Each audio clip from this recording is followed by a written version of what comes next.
buenos días.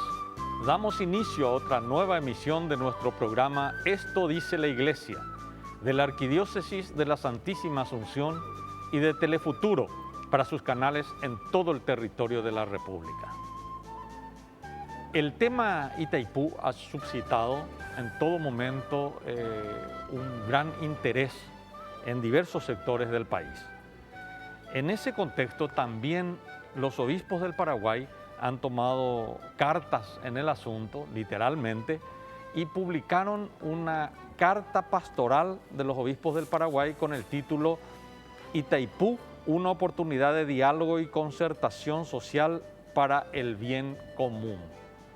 Para conocer más el contenido, el espíritu de esta carta pastoral, hemos invitado al ingeniero Gerardo Blanco.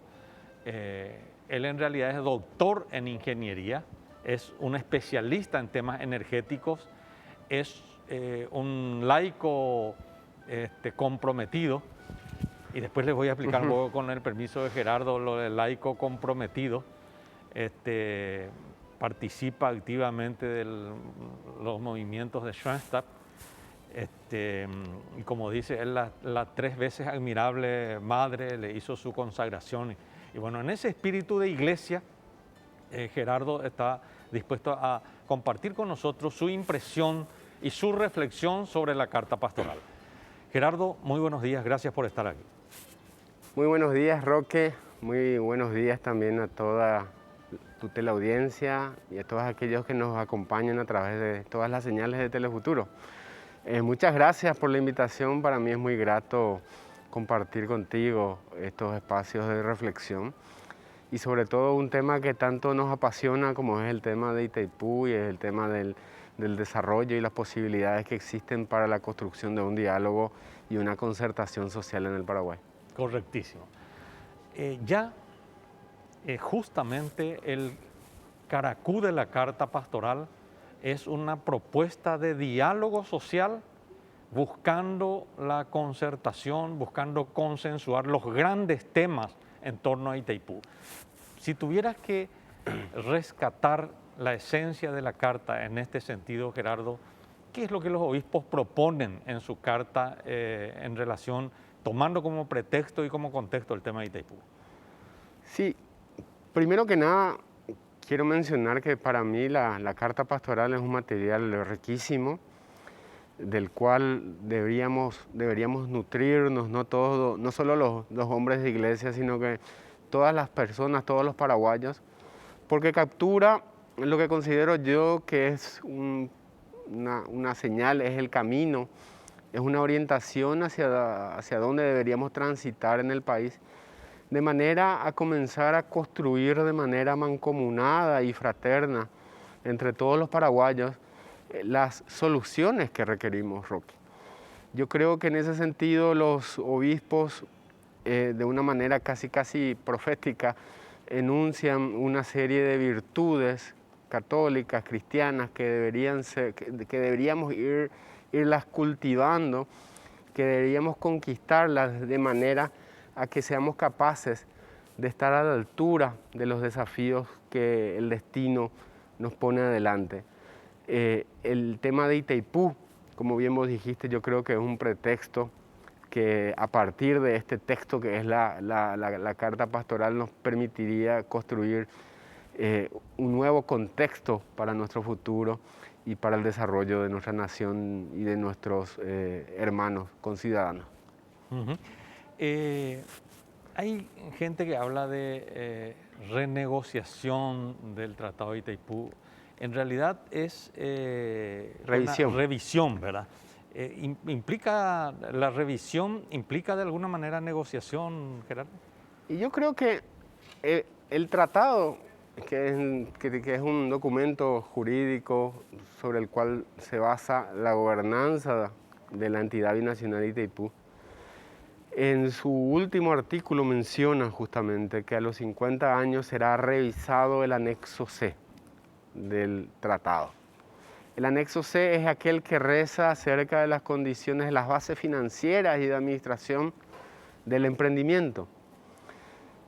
a partir de los 2023, años en donde se termina de cumplir con los compromisos financieros, es decir, se termina de pagar la deuda, podríamos decir que estamos iniciando un nuevo proceso, una nueva etapa en Itaipú. A partir de eso, el tratado habla de revisar el anexo C. Yo creo que es sutil la diferencia entre revisar y negociar. Y yo tomaría, ¿verdad?, el lado positivo de la palabra revisar, porque cuando nosotros revisamos algo que nos interesa a dos o más personas, normalmente tendemos a revisarlos de manera conjunta y trabajando en equipo y con una cooperación y búsqueda de una solución que nos beneficie a todos. En cambio, cuando normalmente utilizamos la palabra negociación o renegociación, allí ya como que de entrada, ¿verdad?, tenemos una actitud un poco más confrontativa, donde cada una de las partes trataría de quitar mejor provecho, mejor partido para su beneficio. Y ese nunca ha sido el espíritu de Itaipú, un emprendimiento que siempre buscó el beneficio recíproco de las naciones. Y yo creo que deberíamos estar a la altura de poder revisar entre todos y construir un diálogo, construir un debate donde la premisa o el objetivo fundamental no sea tener la razón, sino que encontrar la solución al problema. Y encontrar la solución que creo yo es la principal pregunta que deberíamos tratar de responder, que es cómo transformar nuestra energía en desarrollo y sobre todo y que ese desarrollo se traduzca finalmente en dignidad humana. Pero por otro lado, ¿por qué viene la pregunta de revisión o renegociación también, Ricardo? Porque de alguna manera en la carta es un poco lo que flota también en el ambiente de discusión en el país, que vamos a ganar nosotros, que los brasileños tienen sus intereses, que nosotros los nuestros. Y eso pues entra dentro del espíritu del tema de la negociación, ¿verdad? Entonces, en la carta se menciona de que hay como niveles también en la negociación. ¿En qué sentido?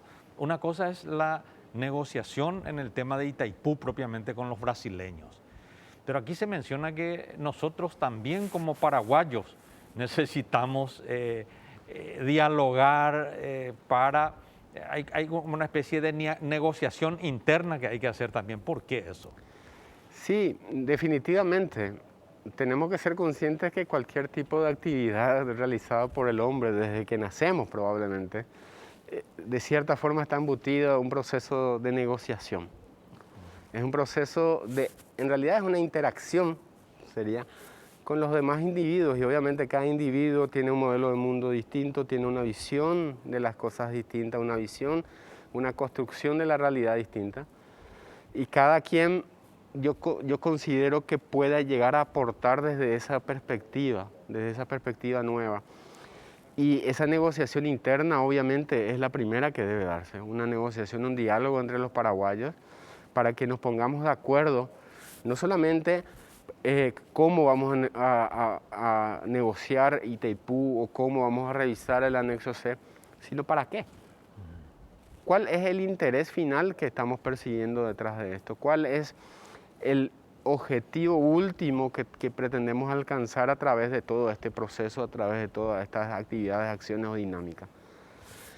En ese sentido, inclusive si apelamos a la etimología de la palabra negociación, viene de negocio, y el objetivo final del negocio es generar valor. Es la generación de valor, la construcción de valor. Y en este caso, al tratarse de un tema social, al tratarse de un tema que es transversal a toda nuestra sociedad, obviamente ese valor debe estar enfocado, debe estar direccionado hacia las personas, hacia el ser humano, y tratando de dotar a través de esta energía los instrumentos, las herramientas necesarias para que cada persona pueda transformar su propia energía en su propio desarrollo, su propia energía en su propia dignidad.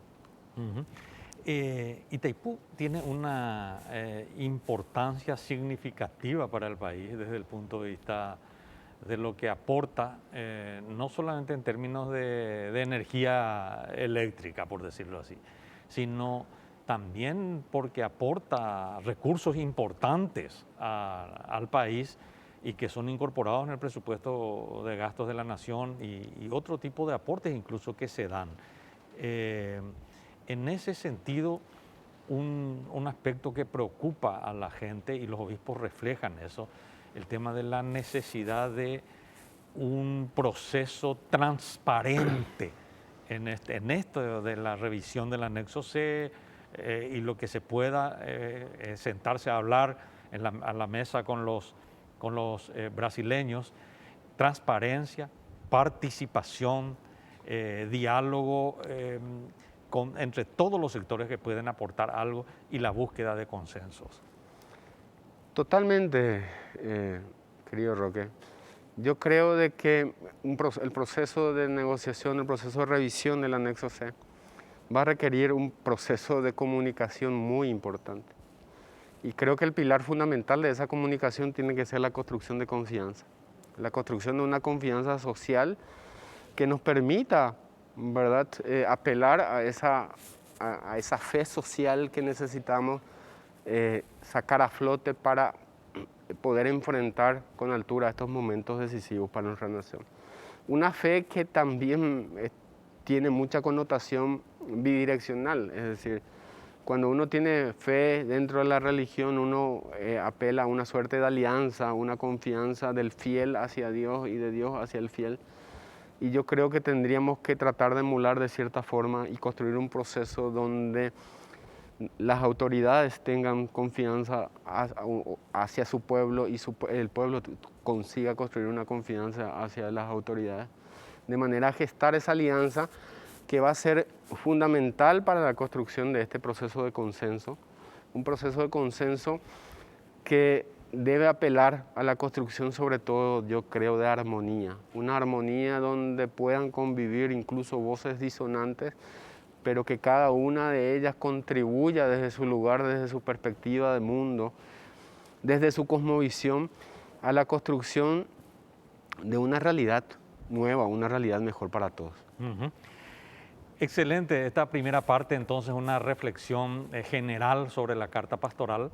En la segunda parte el ingeniero Blanco nos hablaba del tema de los valores que tienen que orientar este momento de la vida del país. En realidad en todo momento, pero como ahora tenemos un tema específico como la revisión del anexo C del Tratado de Itaipú, esta es una oportunidad para echar a andar y poner en práctica estos valores.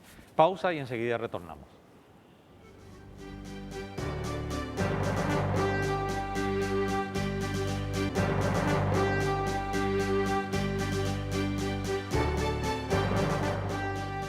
Itaipú, una oportunidad de diálogo y concertación social para el bien común. Ese es el tema que proponemos esta mañana. ¿Y de dónde viene? De la Carta Pastoral de los Obispos del Paraguay, que fue emitida en el contexto de la 229 Asamblea General Ordinaria que se realizó en el mes de marzo de este año. Esta es una carta pastoral que llevó un largo proceso de trabajo, de reflexión, de preparación, de intercambio, primero de un equipo de personas altamente calificadas en distintas disciplinas que colaboraron con los obispos en darles insumos para esta carta pastoral, y posteriormente los obispos mismos en varias asambleas, reuniones, abordaron la redacción de esta carta pastoral, que finalmente es una realidad que va a ir orientando, iluminando a lo largo de estos años la vida del país.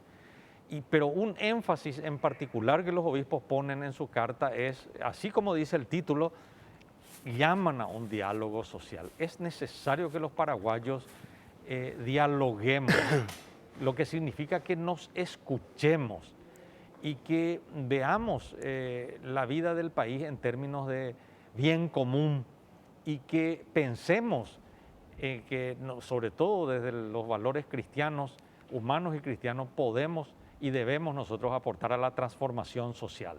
Entonces el contexto de la revisión del anexo C del Tratado de Itaipú es un contexto apropiado para trabajar estos valores. Es más, El próximo año, 2022, la Conferencia Episcopal Paraguaya ha declarado el año como el año del laicado. Y ahí es donde yo quería ver un poco el tema de la palabra laico comprometido. En palabras del Papa Francisco. El Papa Francisco dice que el laico comprometido no es aquel que anda en las cosas de los curas. Es decir, ese laico que no sale de la sacristía, que anda ahí por los alrededores del templo y no sale de ahí. No, laico comprometido es aquel que se juega por su fe en el ámbito en donde le toca actuar en el mundo.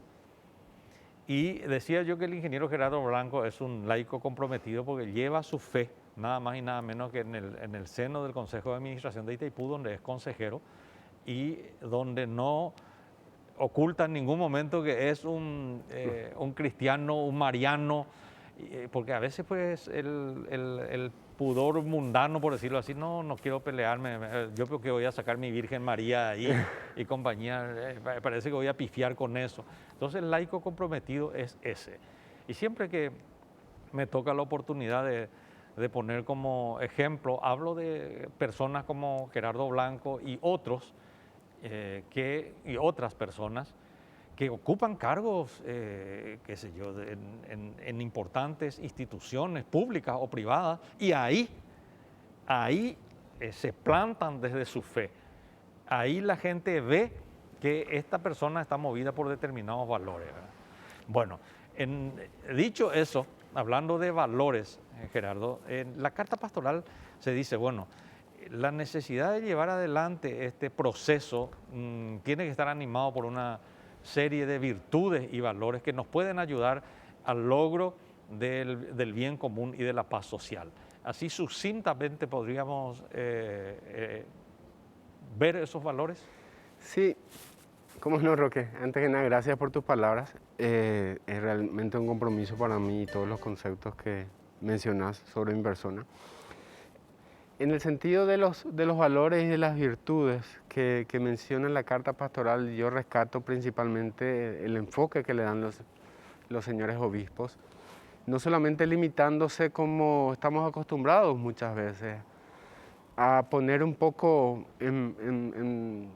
o resaltar un poco, o poner bajo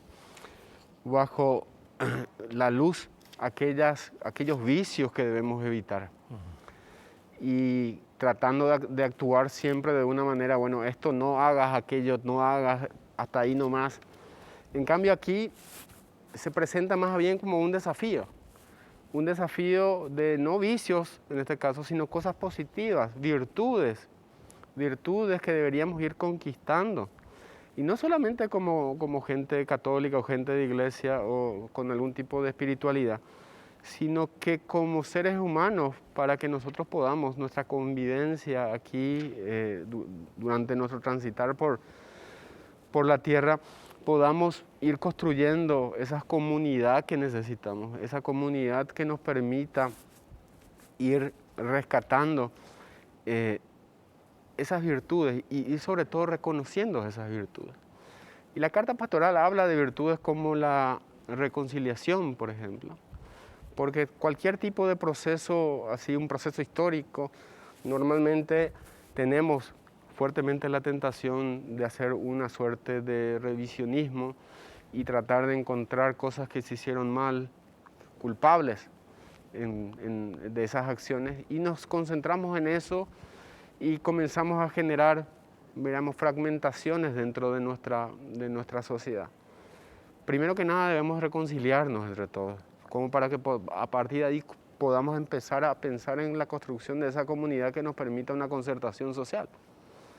Una vez que tenemos conquistada la reconciliación, bueno, entra un proceso de discernimiento, donde debemos evaluar qué nos dicen las voces del tiempo, qué nos dice la voz de Dios, qué nos dice nuestra voz del ser, nuestra identidad como paraguayos, nuestra identidad como nación, y hacia dónde queremos transitar. Una vez que determinamos ese norte, bueno, ahí tenemos que cargar nuestra mochila con virtudes como la esperanza, como la solidaridad y sobre todo con la fraternidad, Roque. Una fraternidad que nos permita reconocernos todos como hermanos y que nos permitan cooperar como una familia grande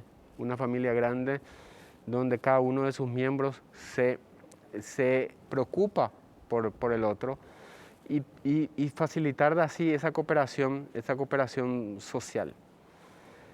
Con esta fraternidad, la solidaridad, como dijimos, la esperanza, también tenemos que ser muy, ¿cómo te diría? Tendríamos que tener que esa fraternidad se transforme también en una perseverancia que nos permita, incluso si caemos durante ese transitar, volver a levantarnos e inclusive ayudarnos entre nosotros y levantarnos entre nosotras. Y comenzar a transitar hacia esa nueva imagen social que queremos construir y que nos permitan finalmente, ¿verdad?, llegar a ese lugar donde queremos, un lugar donde la paz social sea lo que se sienta, sea lo que se perciba y sea lo que se viva. Uh-huh. Desde la reconciliación, pasando por la audacia, el discernimiento, la fraternidad, la fidelidad social, que de alguna manera en el primer bloque ya señalaste, Gerardo, la perseverancia, el servicio, la solidaridad y finalmente la paz social que se puede construir a partir de eso. Es un poco lo que se habla. Entonces algunos dirán, bueno, ¿y qué tiene que ver eso con la revisión del anexo sur? ¿No será que los obispos no tendrían que meterse a decir, bueno, esto hay que negociar de esta manera o de esta otra manera? ¿Por qué hace una reflexión de este tipo cuando se está hablando de cuestiones muy concretas como la revisión de qué se puede... o sea, ¿qué tipo de oportunidades, más bien de tipo financiero? Porque el anexo C en definitiva es la revisión del aspecto financiero del tratado, ¿verdad? Entonces, ¿por qué los obispos hablan de valores, hablan de paz, hablan de...? Y yo creo que aquí es como si enfrentamos un campeonato de fútbol o un desafío deportivo, ¿sí? Primeramente deberíamos identificar cuáles son los atributos, cuáles son las características, cuáles son las cualidades que tenemos que ir cultivando de manera a pensar en poder llegar a tener éxito el día que nos bajemos a la cancha, salgamos a la pista. Y un poco en ese sentido, en esa dirección, yo creo que es importante esa reflexión previa de decir, si vamos a encarar este desafío, ¿qué características, qué atributos, no solamente actitudes, sino que también aptitudes necesitamos cultivar, necesitamos conquistar, como para que podamos pensar mínimamente en llegar o tener éxito en nuestro cometido? En ese sentido, como te decías antes, Roque, mucho discutimos el cómo, mucho discutimos el quiénes van a tener que negociar, pero muy poco discutimos el para qué. Y yo creo que a partir de la carta pastoral, el para qué es muy, muy claro. El para qué es para los paraguayos. Deberíamos negociar para los paraguayos y para que los paraguayos para que podamos hacer cumplir ese primer derecho consagrado en nuestra Constitución Nacional, que es la dignidad humana. Y cuando tenemos eso bien claro, allí el siguiente paso es identificar justamente esos atributos, esas cualidades que tenemos que conseguir como para que podamos enfrentar ese desafío de manera apta y apropiada. Uh-huh. O sea que una cosa es el contexto previo a este acontecimiento histórico que significa la revisión del anexo C, propiamente la revisión, pero después queda también es decir, ¿qué capacidad instalada, por decir de alguna manera, deja este proceso? Bueno, los obispos de alguna manera apuntan a eso. Esa capacidad instalada es tan o más importante que lo que se pueda sacar propiamente en una revisión concreta y específica. Si en el pueblo, si en la ciudadanía, si en las fuerzas vivas del país queda esa capacidad instalada de saber dialogar, saber escucharse, saber encontrar consensos, el país habrá ganado, porque el país es mucho más que Itaipú. Gerardo, Unas reflexiones finales sobre la carta pastoral. Sí, unos mensajes que yo creo que son importantes destacar de la carta pastoral que hace mención a que, por ejemplo, el tiempo es superior al espacio. Las partes, el todo es superior a las partes. Y sobre todo lo que vos decías, Roque, ¿no? Aquí necesitamos comenzar a construir una nueva cultura. Esa cultura del Orojaiju que tanto queremos tener los paraguayos. Y ahí recuerdo una definición de cultura que decía el escritor argentino Julio Cortázar, que mencionaba que la cultura es el profundo ejercicio de la identidad. Y yo creo que estas virtudes lo que pretenden es ir dando forma, es ir moldeando esa nueva identidad paraguaya, que yo creo que deberíamos ir construyéndola entre todos de manera a poder enfrentar el futuro con mayores chances y posibilidades de éxito para las generaciones venideras. Muchas gracias, Gerardo. Muchas gracias también a la teleaudiencia. Que tengan ustedes un muy buen domingo en familia.